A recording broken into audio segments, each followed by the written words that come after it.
Halo sahabat sejarah, apa kabar kalian semua? Semoga selalu sehat, penuh semangat, dan tetap setia mengikuti kisah-kisah luar biasa dari masa lalu Nusantara. Selamat datang kembali di channel ini, tempat kita bersama-sama mengulik cerita-cerita sejarah yang sering terlupakan, tersembunyi, atau bahkan sengaja disembunyikan. Jangan lupa sebelum kita mulai, tekan tombol subscribe, like, dan nyalakan lonceng notifikasinya supaya kalian tidak ketinggalan kisah menarik yang akan terus kita hadirkan. Dukungan kalian sangat berarti, karena dengan begitu channel ini bisa terus berkembang dan menghadirkan narasi sejarah yang segar, berbeda, dan tentu saja membuat kita semakin bangga dengan warisan Nusantara. Kali ini, kita akan masuk ke dalam sebuah babak yang penuh dengan intrik, ambisi, dan pertempuran besar. Nama besar yang akan kita bahas tentu saja tidak lain adalah Gajah Mada, sang Mahapatih Majapahit yang namanya begitu abadi dalam catatan sejarah. Namun, kali ini kita tidak hanya membicarakan tentang sumpah terkenalnya, yaitu Sumpah Palapa, yang selalu diulang-ulang di buku pelajaran. Kita akan membawamu ke sisi lain dari kisah Gajah Mada, yaitu pertemuan dan pertarungannya dengan para raja Nusantara yang menolak tunduk di bawah Panji Majapahit. Bayangkan sejenak, di abad ke-14, ketika Majapahit sedang berada di puncak kejayaannya, Nusantara tidaklah sesederhana seperti peta Indonesia hari ini. Wilayahnya terdiri dari puluhan bahkan ratusan kerajaan besar dan kecil. Masing-masing punya penguasa, punya tradisi, punya kebanggaan, dan tentu saja, punya kepentingan. Mereka tidak begitu saja mau tunduk pada satu kerajaan yang berpusat di Jawa Timur. Apalagi bagi para raja di luar Jawa, Majapahit hanyalah satu dari sekian banyak kerajaan, bukan penguasa tunggal. Disinilah ambisi Gajah Mada diuji. Ia tidak hanya dituntut untuk menjadi seorang administrator atau pejabat kerajaan biasa, tetapi harus menjadi panglima, diplomat, sekaligus politikus ulung. Sumpah Palapa yang diucapkannya bukanlah sekadar janji pribadi, melainkan sebuah tantangan terbuka kepada seluruh Nusantara.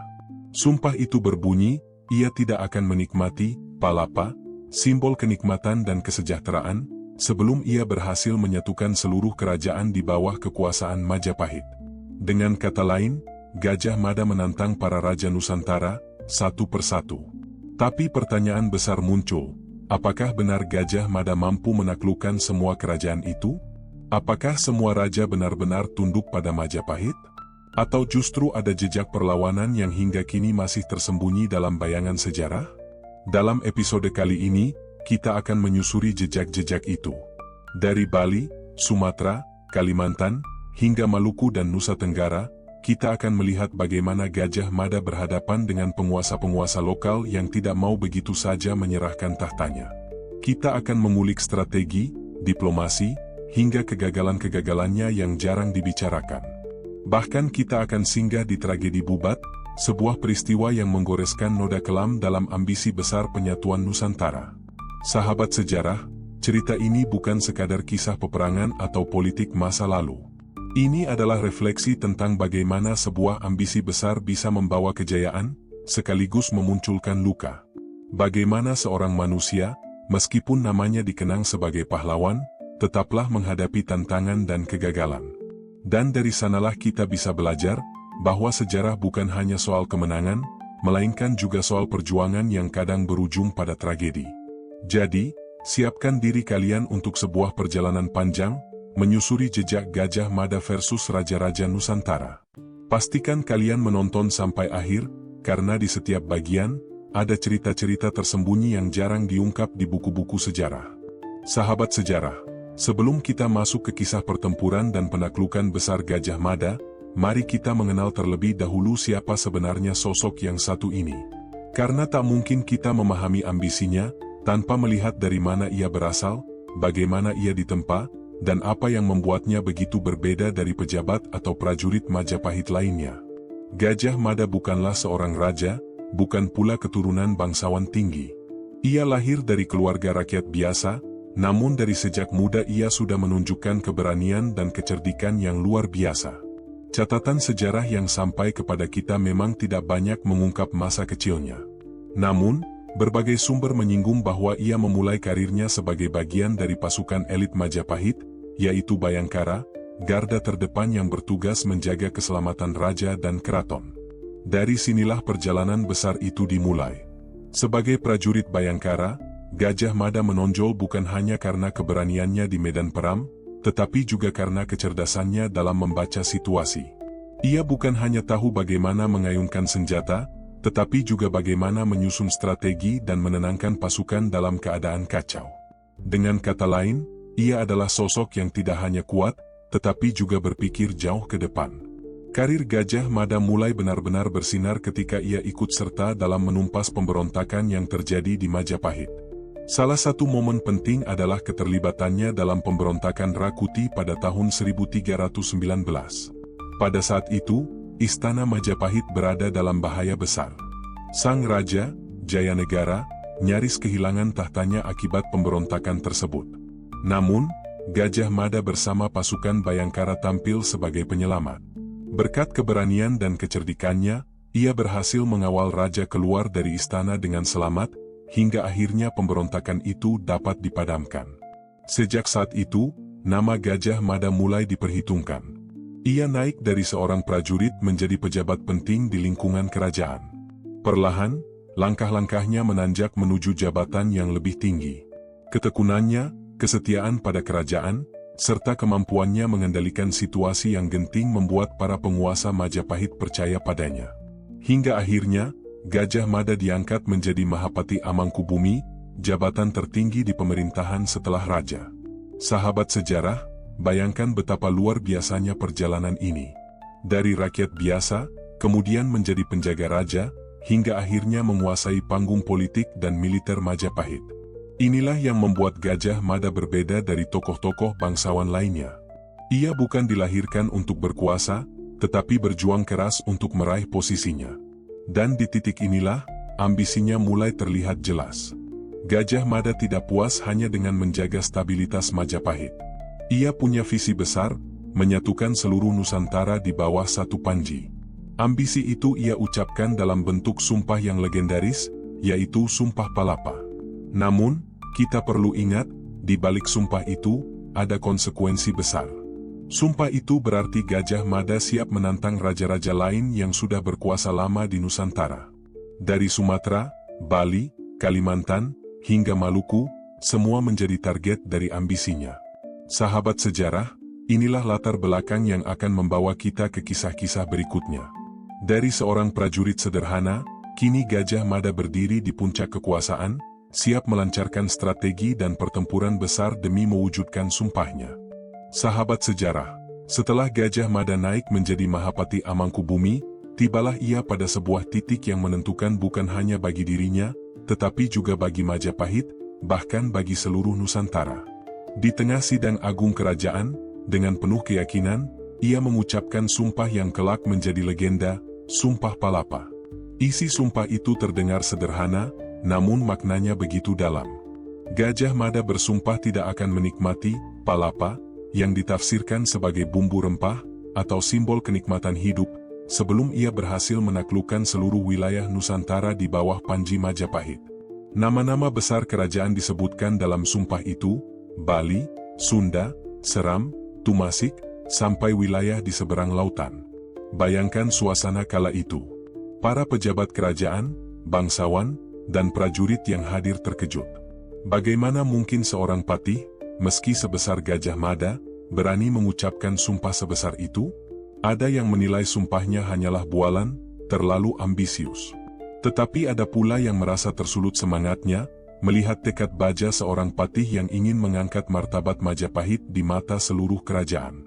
Sahabat sejarah, kita perlu menyadari bahwa di balik sumpah ini ada strategi politik yang sangat cerdas.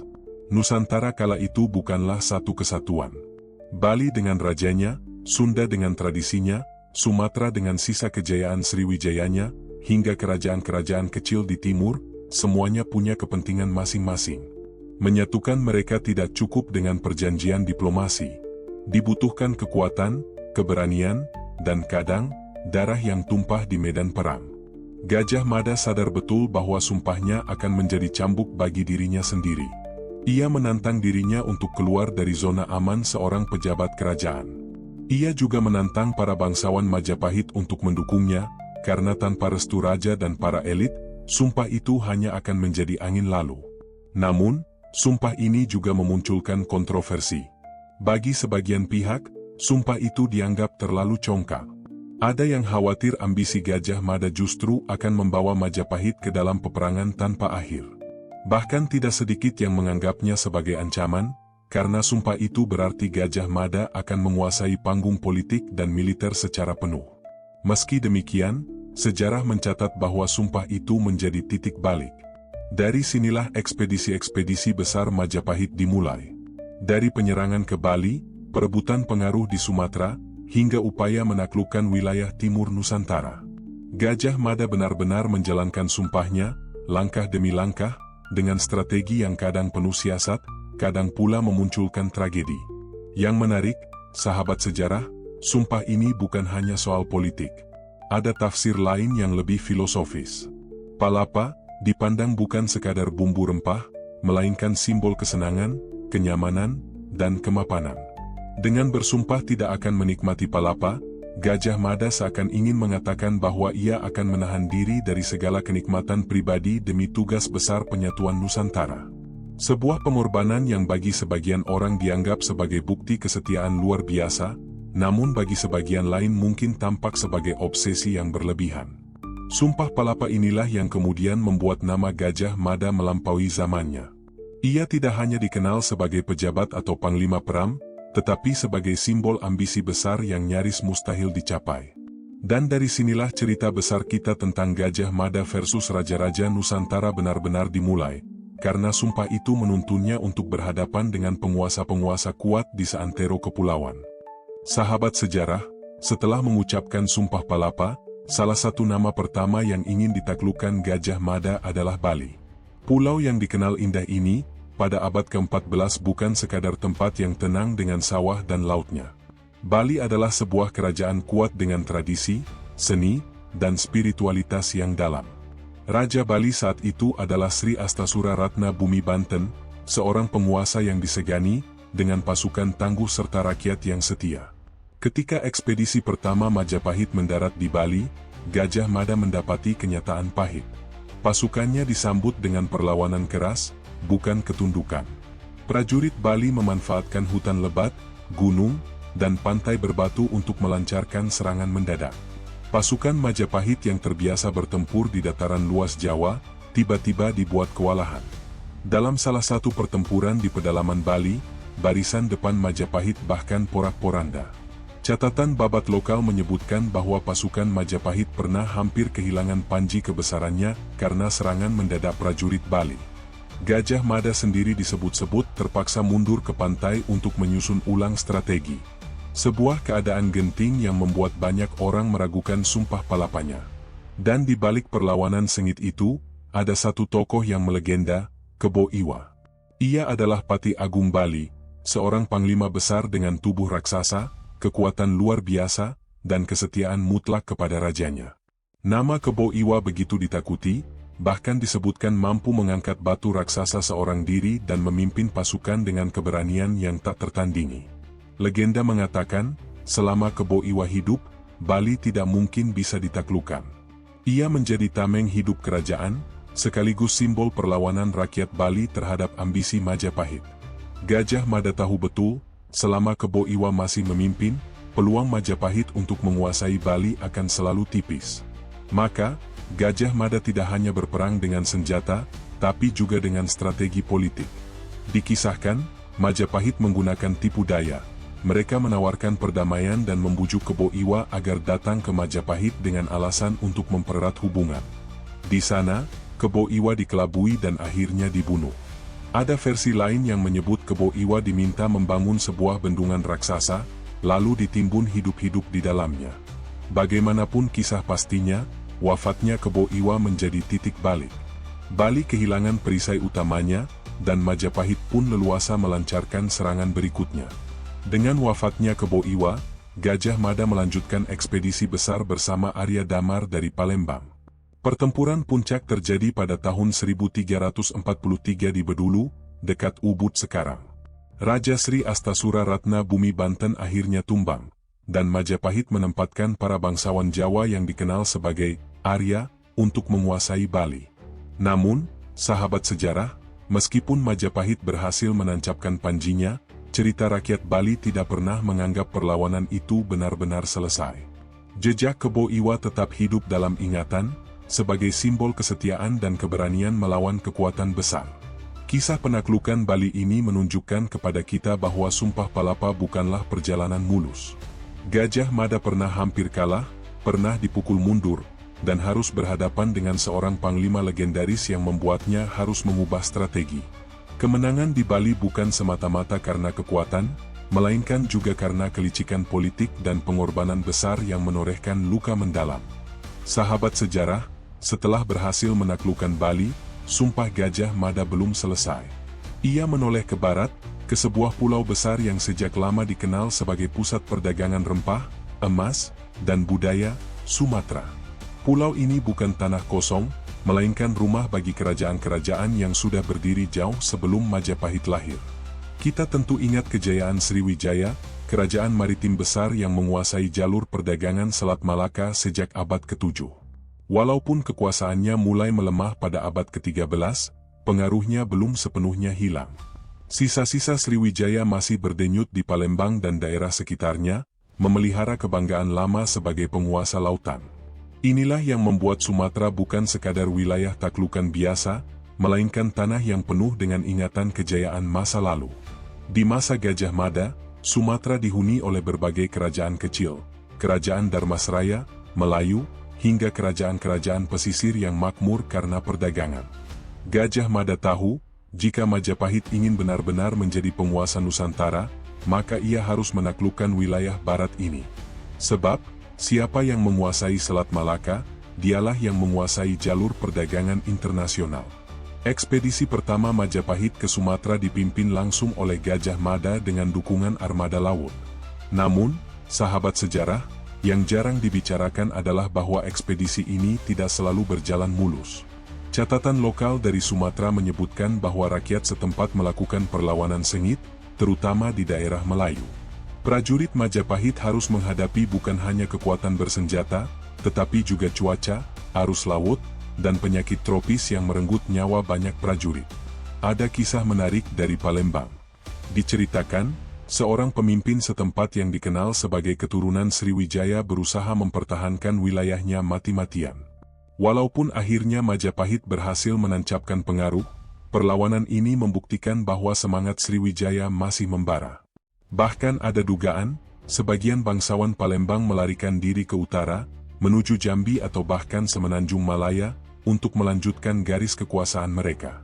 Tidak hanya itu, ekspedisi Majapahit ke Sumatera juga mengandung misi politik tersembunyi.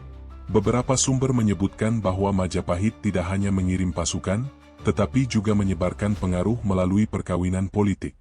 Bangsawan Jawa dan bangsawan Melayu dipertemukan dalam ikatan pernikahan, sehingga kekuasaan Majapahit tidak hanya berdiri di atas pedang, tetapi juga melalui darah dan keluarga. Namun, sahabat sejarah, perlu dicatat, meskipun Gajah Mada mengklaim Sumatera masuk dalam wilayah kekuasaan Majapahit, kenyataannya kontrol itu tidak sepenuhnya kuat. Banyak kerajaan lokal tetap menjalankan pemerintahannya secara mandiri, hanya sekadar mengakui Majapahit sebagai penguasa besar untuk menghindari konflik. Dengan kata lain, klaim Majapahit lebih sering bersifat simbolis ketimbang kekuasaan nyata. Di sisi lain, ekspedisi ini memberi keuntungan besar bagi Majapahit. Dengan menguasai jalur perdagangan Sumatera, Majapahit semakin dikenal di kancah internasional. Pedagang dari Tiongkok, India, hingga Arab lebih mudah menjalin hubungan dengan Majapahit, menjadikannya pusat ekonomi yang semakin kaya. Tapi di balik itu semua, jejak perlawanan Sumatera tetap tersisa.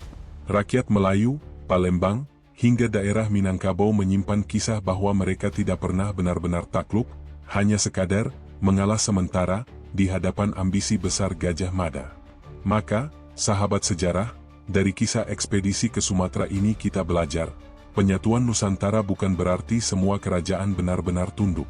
Ada yang kalah, ada yang dipaksa, ada pula yang hanya berpura-pura setia demi menjaga kelangsungan mereka. Dan itulah yang membuat kisah Gajah Mada selalu penuh dengan lapisan-lapisan rahasia yang jarang dibuka. Sahabat sejarah, setelah menjejakkan pengaruhnya di Sumatera dan Melayu, langkah Gajah Mada belum berhenti. Matanya menoleh lebih jauh ke timur, ke tanah yang sejak dulu menjadi rebutan, Kalimantan dan Maluku. Dua wilayah ini punya arti penting, bukan hanya karena kekayaannya, tetapi juga karena jalurnya yang strategis dalam perdagangan rempah-rempah. Kalimantan, dengan hutan rimba yang luas, sungai-sungai besar, dan kekayaan alam melimpah, dihuni berbagai kerajaan lokal seperti Kutai Kertanegara di pesisir timur dan beberapa kerajaan Dayak di pedalaman. Di wilayah ini, Majapahit tidak bisa dengan mudah menancapkan kekuasaan. Gajah Mada dan pasukannya harus berhadapan dengan tradisi perang lokal yang keras dan penuh strategi. Kisah yang jarang diangkat adalah bagaimana pasukan Majapahit beberapa kali kewalahan menghadapi taktik serangan gerilya di pedalaman Kalimantan. Pasukan lokal memanfaatkan sungai, rawa, dan hutan lebat untuk menyergap prajurit Jawa yang belum terbiasa dengan medan tersebut. Dalam beberapa catatan, bahkan disebutkan bahwa Majapahit lebih sering melakukan perjanjian politik dengan kerajaan pesisir daripada benar-benar menaklukkan pedalaman Kalimantan. Dengan kata lain, pengaruh Majapahit di Kalimantan lebih berupa aliansi dan pengakuan simbolis ketimbang dominasi penuh. Namun, tantangan terbesar Gajah Mada bukan hanya di Kalimantan, melainkan di Maluku, tanah rempah yang menjadi incaran dunia. Cengkeh dan pala dari Ternate, Tidore, Banda, dan Ambon sudah terkenal bahkan sampai ke Timur Tengah dan Eropa jauh sebelum kedatangan bangsa Barat. Gajah Mada sadar, siapapun yang menguasai Maluku, dialah yang menguasai emas hijau Nusantara. Maka, Majapahit pun mengirim ekspedisi ke timur. Tetapi, sahabat sejarah, inilah salah satu bab paling sulit dalam perjalanan Gajah Mada. Kerajaan-kerajaan Maluku, terutama Ternate dan Tidore, memiliki tradisi maritim yang kuat. Armada laut mereka tidak kalah hebat dibandingkan kapal-kapal Majapahit. Dalam beberapa pertempuran laut, pasukan Majapahit bahkan hampir kalah. Ada kisah yang jarang dibicarakan, konon, sebuah armada Majapahit pernah disergap di sekitar Laut Seram oleh gabungan pasukan lokal. Kapal-kapal Jawa banyak yang karam, dan hanya sedikit yang bisa kembali ke pusat. Kekalahan ini membuat Majapahit menyadari bahwa menguasai Maluku tidak bisa hanya dengan kekuatan militer. Karena itulah, Gajah Mada kemudian mengubah strateginya. Ia mengirim utusan, menjalin hubungan dagang, dan menawarkan perlindungan kepada beberapa kerajaan di Maluku. Ada kerajaan yang akhirnya setuju mengakui kekuasaan Majapahit, tetapi ada pula yang tetap berdiri dengan bangga, menjaga kemandiriannya. Yang menarik, di Maluku beredar legenda bahwa kedatangan Majapahit hanyalah sebuah singgahan besar yang tidak pernah benar-benar menundukkan mereka. Bagi orang-orang Maluku, Majapahit mungkin tercatat di prasasti dan naskah Jawa, tetapi dalam tradisi lisan mereka, tanah Maluku tetap bebas, dijaga oleh keberanian pelaut-pelautnya. Maka, sahabat sejarah, benturan di Kalimantan dan Maluku ini menunjukkan satu hal penting, ambisi Gajah Mada menghadapi batasnya. Tidak semua wilayah bisa ditundukkan dengan pedang, dan tidak semua kerajaan mau bertekuk lutut di bawah nama Majapahit. Kadang, kekuasaan hanya bisa diraih lewat politik, persekutuan, dan bahkan kompromi. Dengan begitu, Sumpah Palapa perlahan terlihat bukan sekadar sebuah janji penaklukan, melainkan perjalanan panjang penuh tantangan, perlawanan, bahkan kegagalan yang sering disembunyikan dari catatan resmi. Sahabat sejarah, setelah menancapkan pengaruhnya di Sumatera, Kalimantan, dan Maluku, langkah Gajah Mada belum berhenti. Sumpah Palapa menuntutnya untuk terus bergerak, menjangkau wilayah timur Nusantara yang kaya dengan budaya sekaligus keras dalam perlawanan. Nusa Tenggara, Sumba, Flores, Timor, hingga gugusan pulau-pulau kecil yang menjadi jalur laut strategis. Di mata Majapahit, wilayah timur ini bukan sekadar pulau terpencil. Mereka adalah pintu gerbang perdagangan laut yang menghubungkan Jawa dengan Maluku, serta jalur rempah menuju barat. Tetapi bagi masyarakat setempat, tanah mereka bukan untuk dijual atau ditaklukkan. Mereka punya adat, leluhur, dan tanah yang dianggap sakral. Ekspedisi Majapahit ke timur sering digambarkan berhasil dalam catatan Jawa, namun kisah lisan dari masyarakat lokal menunjukkan cerita yang berbeda. Di Sumba, misalnya, Terdapat legenda tentang prajurit-prajurit asing dari barat yang mencoba masuk, tetapi terhambat oleh para tetua adat dan pasukan lokal yang mengenal medan lebih baik. Mereka menggunakan bukit-bukit batu dan padang sabana sebagai benteng alami. Banyak pasukan Majapahit kewalahan karena tidak terbiasa dengan kekeringan panjang dan minimnya sumber air. Sementara di Flores, kisah perlawanan lebih terasa. Tradisi lisan Manggarai menyebutkan adanya pertempuran sengit antara pasukan Jawa dengan pejuang lokal yang bersenjata tombak dan perisai kayu keras. Konon, meski persenjataan mereka sederhana, pasukan Flores berhasil membuat Majapahit mundur beberapa kali. Bahkan ada cerita tentang perjanjian rahasia, di mana Majapahit akhirnya hanya mengakui wilayah itu sebagai bagian dari kekuasaannya di atas kertas, tanpa benar-benar menduduki tanahnya. Hal yang sama juga terjadi di Timor. Pulau yang terkenal dengan hasil kayu cendana ini sangat berharga bagi perdagangan internasional. Gajah Mada tentu ingin memastikan kayu wangi itu masuk ke dalam kontrol Majapahit. Tetapi masyarakat Timor terkenal keras kepala, terbiasa dengan peperangan antar suku. Mereka tidak mudah tunduk pada kekuatan luar. Dalam beberapa kisah, prajurit Majapahit bahkan nyaris kehilangan kendali ketika harus menghadapi perang gerilya di pegunungan Timor yang terjal. Sahabat sejarah, yang menarik adalah bahwa catatan Jawa seringkali hanya menulis kemenangan, tetapi di balik itu, wilayah Timur menyimpan kisah kebertahanan, sebuah bentuk penolakan halus terhadap dominasi Majapahit. Banyak kerajaan di Nusa Tenggara akhirnya hanya memberikan upeti simbolis sebagai tanda pengakuan, tapi tetap menjalankan kekuasaan secara mandiri. Di Maluku bagian selatan, terutama di Kepulauan Banda dan Seram, kisah serupa terulang. Majapahit mencoba masuk lewat jalur laut, tetapi para pelaut lokal yang mahir dengan arus deras dan badai tropis membuat perjalanan itu berbahaya. Bahkan ada catatan lisan yang menyebutkan beberapa kapal Majapahit hilang di laut, tertelan gelombang besar. Bagi masyarakat setempat, itu dianggap sebagai tanda bahwa leluhur mereka melindungi tanahnya dari kekuatan asing. Dari semua kisah ini, kita bisa melihat bahwa ekspedisi ke timur Nusantara tidak sepenuhnya tentang kemenangan. Ia adalah kisah tentang perlawanan, kompromi, dan simbol. Majapahit boleh saja mengklaim bahwa Nusa Tenggara hingga Maluku adalah wilayahnya, tetapi pada kenyataannya, banyak kerajaan di timur hanya tunduk secara politik, bukan secara nyata. Dan inilah yang sering tidak kita dengar, sahabat sejarah, bahwa penyatuan Nusantara versi Gajah Mada menyimpan banyak celah, banyak wilayah yang takluk di atas kertas, tetapi tetap merdeka dalam jiwa. Sahabat sejarah, sampai di titik ini, Gajah Mada sudah menorehkan jejak penaklukan ke berbagai penjuru Nusantara. Namun, puncak dari ambisinya justru berakhir dengan sebuah tragedi yang membekas hingga berabad-abad kemudian, peristiwa Bubat. Cerita ini bermula bukan dari medan perang atau ekspedisi besar, melainkan dari sebuah perjodohan politik. Raja Majapahit, Hayam Wuruk, berniat memperistri Dyah Pitaloka Citra Resmi, putri cantik dari kerajaan Sunda. Perkawinan ini dianggap sebagai ikatan suci yang bisa mempererat dua kerajaan besar di Jawa.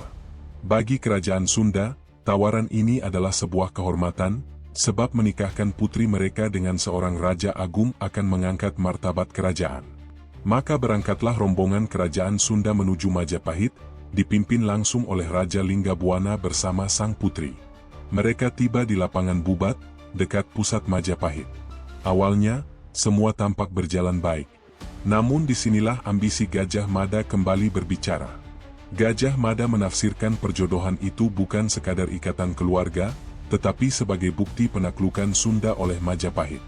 Menurutnya, kedatangan Dyah Pitaloka harus dianggap sebagai persembahan upeti, bukan pernikahan setara. Dengan kata lain, ia ingin agar kerajaan Sunda tunduk penuh di bawah Majapahit. Sahabat sejarah, inilah titik api yang membakar tragedi. Raja Sunda menolak keras anggapan itu. Bagi mereka, kehormatan adalah harga mati. Dyah Pitaloka bukan persembahan, melainkan calon permaisuri. Namun Gajah Mada bersikeras. Perdebatan memanas, hingga akhirnya pecah menjadi pertempuran di lapangan Bubat. Rombongan Sunda yang jumlahnya jauh lebih sedikit harus menghadapi pasukan Majapahit yang besar. Pertempuran berlangsung sengit, namun hasilnya tragis. Raja Linggabuana gugur bersama para bangsawan Sunda. Dan di tengah kepedihan itu, Dyah Pitaloka melakukan sebuah tindakan yang akan dikenang selamanya. Ia memilih bunuh diri demi menjaga kehormatan, menolak hidup sebagai persembahan atau tawanan. Tindakan ini menjadi simbol kesetiaan dan martabat wanita Sunda yang tidak mau dihina. Peristiwa Bubat bukan hanya sebuah tragedi keluarga, tetapi juga noda hitam dalam sejarah Gajah Mada. Dari seorang pemimpin yang dielu-elukan karena sumpahnya menyatukan Nusantara, kini ia dipandang sebagai penyebab pertumpahan darah yang tidak perlu. Bahkan Raja Hayam Wuruk sendiri dikisahkan sangat terpukul. Ia kehilangan kesempatan menikahi Dyah Pitaloka, kehilangan hubungan baik dengan kerajaan Sunda, dan harus menanggung rasa malu atas tindakan Mahapatihnya. Sejak saat itu, karir Gajah Mada mulai meredup. Ia memang tetap menjadi Mahapatih, tetapi kepercayaan terhadapnya menurun. Para bangsawan Majapahit bahkan menyalahkannya sebagai penyebab retaknya hubungan Jawa Barat dan Jawa Timur. Sahabat sejarah, tragedi Bubat ini meninggalkan jejak panjang. Hingga berabad-abad setelahnya, masyarakat Jawa dan Sunda diyakini sering mengalami ketegangan, bahkan sampai muncul mitos larangan pernikahan antara orang Sunda dan Jawa karena dianggap membawa sial. Semua itu berakar pada luka sejarah yang terjadi di lapangan Bubat. Maka, dari tragedi ini kita belajar bahwa ambisi besar kadang berbalik menjadi kehancuran, dan bahwa dalam politik, kehormatan seringkali lebih berharga daripada sekadar kekuasaan. Sahabat sejarah, setelah peristiwa Bubat, nama Gajah Mada yang tadinya harum sebagai Mahapati Agung Majapahit mulai redup. Ia tidak lagi dipuja sebagai pahlawan pemersatu, melainkan dipandang sebagai tokoh yang terlalu keras kepala hingga membawa bencana. Tetapi yang menarik, catatan sejarah tentang akhir hidupnya justru penuh misteri. Kitab Pararaton dan Nagara Kretagama tidak memberikan penjelasan rinci bagaimana Gajah Mada meninggal. Hanya disebutkan bahwa setelah tragedi Bubat, ia mengundurkan diri dari pemerintahan. Ada yang menafsirkan bahwa ia benar-benar mundur, memilih menyepi, bahkan mungkin menjadi pertapa. Tetapi ada juga teori bahwa pengunduran diri itu hanyalah bahasa halus untuk menutupi bahwa ia dijauhkan secara politik oleh para bangsawan Majapahit yang kecewa. Salah satu versi menyebutkan bahwa Gajah Mada wafat sekitar tahun 1364 Masehi. Namun menariknya, wafatnya baru diumumkan secara resmi pada tahun 1367. Mengapa ada jeda waktu 3 tahun? Sebagian sejarawan menduga, hal itu terjadi karena terjadi perebutan kekuasaan setelah ia meninggal. Posisi Mahapatih kosong, dan para elit Majapahit terpecah dalam memilih penggantinya. Ada juga kisah yang lebih bersifat legenda. Di Bali, misalnya, beredar cerita bahwa Gajah Mada tidak pernah benar-benar mati. Ia memilih moksa, yaitu menghilang secara gaib setelah merasa tugasnya selesai. Versi ini tentu syarat dengan nuansa spiritual, tetapi menunjukkan betapa kuatnya figur Gajah Mada hingga dianggap melampaui manusia biasa. Teori lain menyebutkan, setelah peristiwa Bubat, Gajah Mada mungkin dibuang secara halus. Ia tidak dibunuh, tetapi dilupakan dalam sejarah resmi Majapahit. Hal ini masuk akal, sebab dalam politik Jawa kuno, menghapus nama seseorang dari catatan adalah cara untuk menyingkirkan tanpa harus menumpahkan darah. Yang lebih menarik lagi, ada pandangan dari sejarawan modern bahwa keberhasilan Gajah Mada sebenarnya tidak pernah total. Banyak wilayah Nusantara hanya mengakui Majapahit secara simbolis. Karena itu, setelah Bubat, ia dianggap gagal membuktikan visinya menyatukan Nusantara. Maka, penghilangan nama dan perannya di akhir hidup bisa jadi bentuk hukuman politik. Sahabat sejarah, misteri hilangnya Gajah Mada ini membuat sosoknya semakin legendaris. Ada yang percaya ia wafat di Majapahit, ada yang yakin ia menyepi di gunung, ada pula yang meyakini ia moksa dan lenyap ke alam gaib. Apapun versinya, yang jelas, Gajah Mada meninggalkan jejak sejarah yang tidak pernah bisa dihapus. Dan inilah ironinya, seorang patih yang namanya begitu besar, yang sumpahnya menggema sepanjang Nusantara, justru mengakhiri hidupnya dengan sunyi entah karena politik, entah karena spiritual, entah karena takdir yang memang ingin menjadikannya misteri abadi. Sahabat sejarah, perjalanan panjang Gajah Mada penuh dengan ambisi, kemenangan, perlawanan, dan tragedi. Dari seorang prajurit Bayangkara yang sederhana, ia menjelma menjadi Mahapatih paling berpengaruh dalam sejarah Majapahit. Sumpah Palapanya bukan hanya sekadar kata-kata, melainkan sebuah visi besar tentang persatuan Nusantara. Namun, sebagaimana kita ikuti dari kisah-kisah sebelumnya, perjalanan itu tidak selalu mulus. Ada penaklukan yang berhasil, ada pula yang hanya tercatat sebagai klaim di atas kertas. Ada kemenangan yang membanggakan, tetapi juga ada tragedi seperti peristiwa Bubat yang menjadi noda sejarah. Bahkan akhir hidupnya pun tetap misteri, membuat sosoknya kian legendaris. Warisan Gajah Mada hari ini bisa kita lihat dalam cara bangsa ini memandang persatuan. Meski ia hidup ratusan tahun lalu, idenya tentang Nusantara seolah menembus batas zaman. Ia menunjukkan kepada kita bahwa membangun kekuasaan bukan hanya soal pedang dan peram, melainkan juga tentang visi, politik, dan keberanian untuk bermimpi besar. Namun, sahabat sejarah, ada satu hal yang patut kita renungkan. Apakah benar Gajah Mada berhasil menyatukan Nusantara? Ataukah itu hanyalah gambaran ideal yang ditulis dalam naskah Majapahit? Disinilah letak keindahan sejarah. Ia penuh tafsir, penuh misteri, dan selalu mengundang kita untuk mencari jawaban sendiri. Nah, sekarang giliran kamu. Bagaimana menurutmu tentang sosok Gajah Mada? Apakah ia pahlawan sejati pemersatu Nusantara? Ataukah ia hanyalah seorang politikus ambisius yang meninggalkan jejak penuh kontroversi? Yuk, tuliskan pendapatmu di kolom komentar, biar kita bisa diskusi bersama. Jangan lupa juga untuk dukung channel ini dengan cara like, share, dan subscribe, supaya semakin banyak kisah sejarah Nusantara yang bisa kita gali bersama. Dan terakhir, aku mau dengar dari kalian, setelah Gajah Mada, tokoh atau peristiwa sejarah apa yang ingin kita bahas berikutnya?